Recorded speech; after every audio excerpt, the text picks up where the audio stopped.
Assalamualaikum, langsung saja di sini saya akan melakukan pemupukan yang kedua ya. Yang pertama itu kan pengocoran di setelah tanam, sekarang saya melakukan pemupukan sistem tabur, bukan sistem kocor.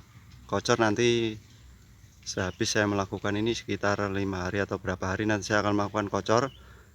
Yang pertama ini yang saya gunakan ini nitrogennya kayaknya 15, 10, 15 ya. Dia saya ambil sekitar satu lubang ini segini, jadi dikit ya, nggak banyak. Saya dulu melakukan tanaman cabai ini kan, ini khusus lubang kocor ini lubang kocor untuk tanaman cabai. Jadi saya akan melakukan kocor kan tidak di sini tapi di lubang ini. Jadi saya setelah masa-masa seperti ini, generatif sudah berbunga seperti ini, dia sudah berbunga, saya akan melakukan pupuk tabur di lubang kocor ini. Ini saya akan melakukan seperti ini.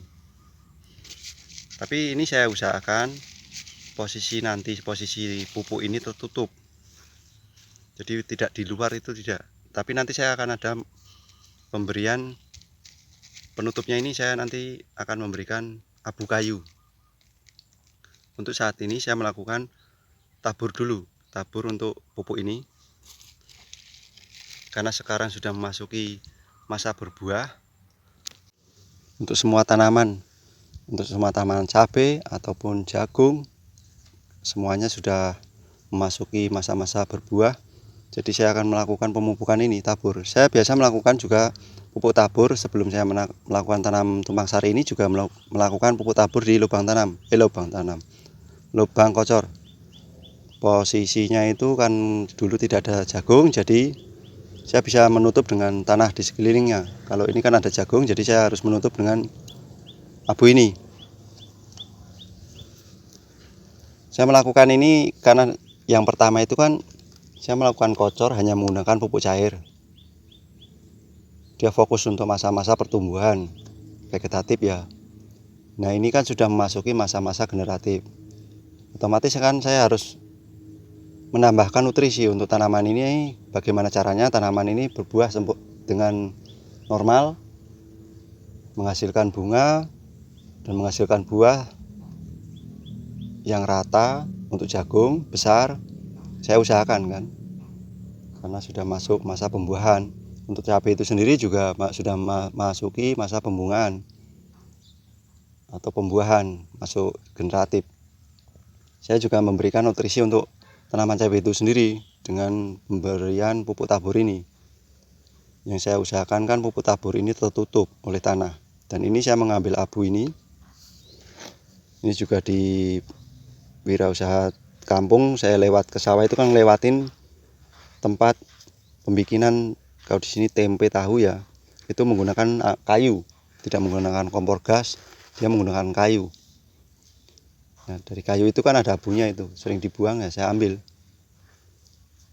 Malah sekarang alhamdulillah sering dikarungin, taruh di depan, nanti tinggal saya ambil abunya ini.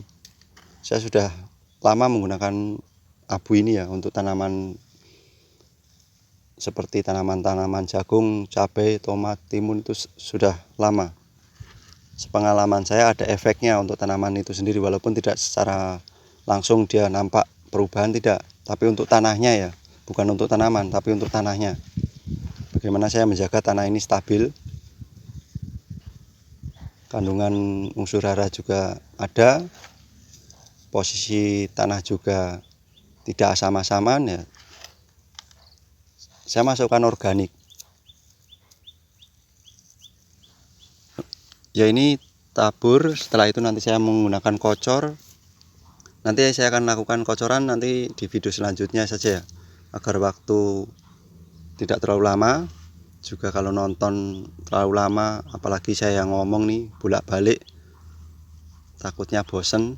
Saya hanya memberikan sedikit informasi ya, siapa tahu bermanfaat untuk para petani yang lainnya.